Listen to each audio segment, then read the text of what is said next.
guys, so today's video is going to be a what I eat in a day video, which is basically me filming a food diary of what I ate throughout the day and then sharing with you guys. And this is particularly a weekend where I actually have time to cook. Something I like to do every night is keep a bottle of water beside my bed so that if I wake up thirsty, I can just drink some water. And then every single morning I try to drink another full one of these before I even eat breakfast, so I'll take it along with me as I work out or whatever the case may be. And I just love to fill it with my Brita water pitcher that I keep in my fridge. With the days getting colder, I find myself not really wanting smoothies anymore, but something a little bit more warm and filling. So I've been making some banana walnut steel cut oats, which I absolutely love. Steel cut oats can take a long time to cook, about 20 minutes, but a trick I like to do is soak 1 1/3 cups of oats in 3 cups of water and cover it and let it sit out on the counter overnight, which reduces the cook time from about 20 minutes to only about 5 minutes. And all that you do in the morning is start cooking it over a medium heat. Add a pinch of salt, put the lid on part of the way, and wait until it starts to boil. To prepare the toppings, I'm just going to slice up a banana. Once your oats are boiling, you want to set the timer for 5 minutes, stirring frequently. After that time is up, they should be nice and creamy, but not chewy, and they'll look something like this.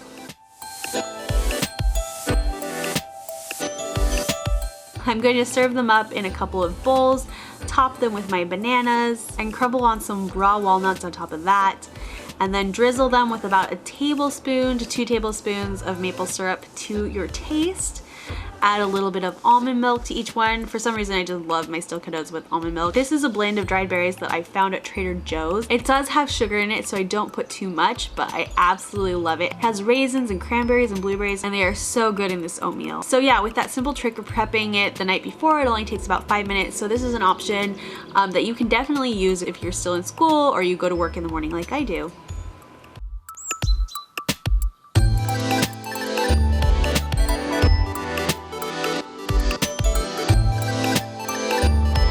For lunch today, I'm going to cook one of my favorite ways to make toast.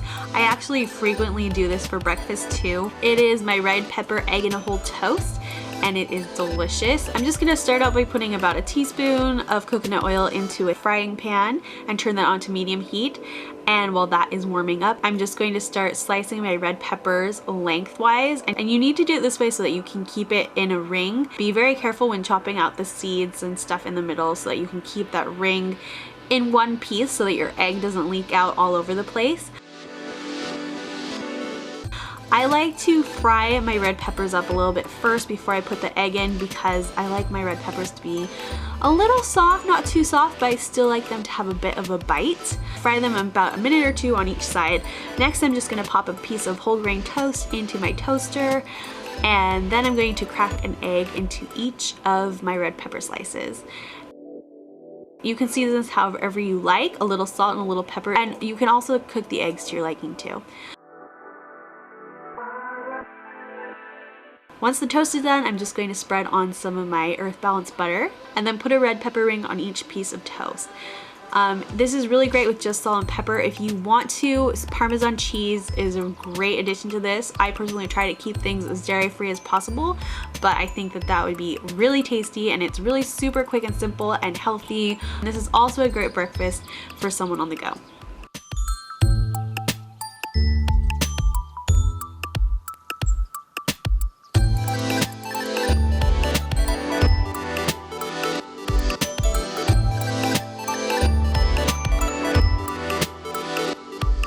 Between lunch and dinner, I usually am wanting some kind of snack, and today I happen to have a lot of fresh fruit in my fridge, so I just grabbed some blueberries and some raspberries and just quickly rinsed them off and put them in a cute little bowl. I also decided to have some tea with them. This one is called Mother's Milk because I am nursing my son and it just promotes healthy lactation. It's by Traditional Medicinals, and I've had a lot of their other teas and they're really very good herbal teas, but this one actually does taste pretty good, and I also just love the brand.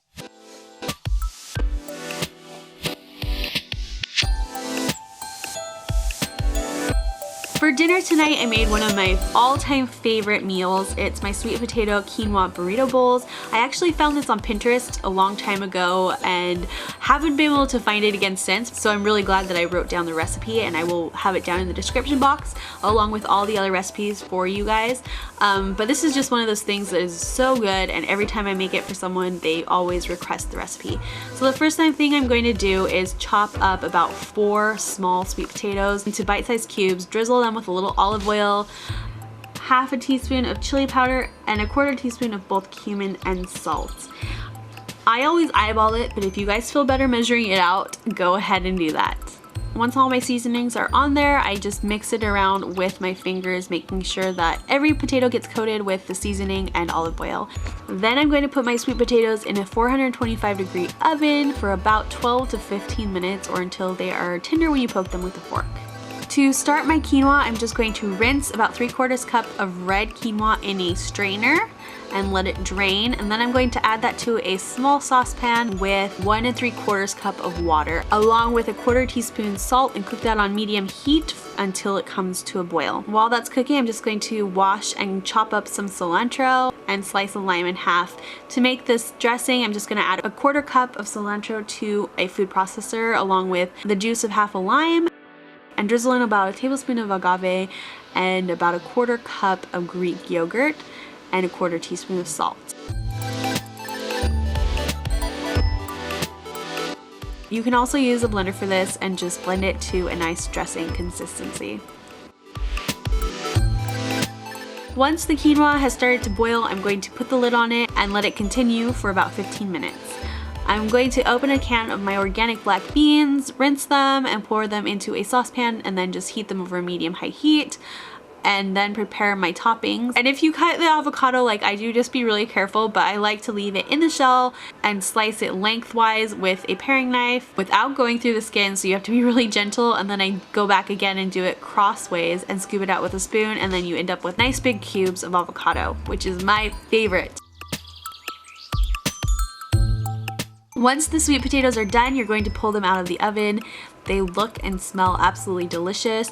And once the quinoa has been done cooking, you're just gonna fluff it with a fork and then stir in a 1/2 teaspoon chili powder, 1/4 teaspoon garlic powder, a 1/4 teaspoon ground cumin, and then the other half of lime juice. And just stir that all in with a fork.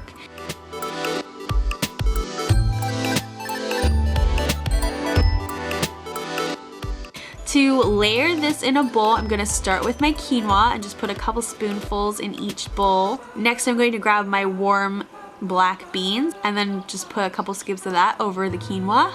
And then my favorite part is layering the roasted sweet potato on top of that. And then you can just top them with your cubed avocado, which personally I love to go crazy with avocado. It's one of my favorite things in the whole world. Some more cilantro, and then maybe a drizzle of lime. And to top it all off, drizzle on some of that cilantro lime dressing you just made, which I think would be great on any kind of salad. It's so good. And yeah, this is one of my favorite dinners, and it's really easy to make. It's really filling, and I don't even mind that there's no meat in it. For dessert tonight, I was feeling pretty lazy, but still craving something sweet nonetheless. These chocolate covered banana pieces are from Trader Joe's, and they're one of my very favorite things to eat. Anyways, I hope you guys enjoyed this video. I had a lot of fun making it. If you haven't subscribed, please do that and give this video a thumbs up. And check out some of my other videos. I hope you guys are having a great day. I'll see you in my next video. Bye!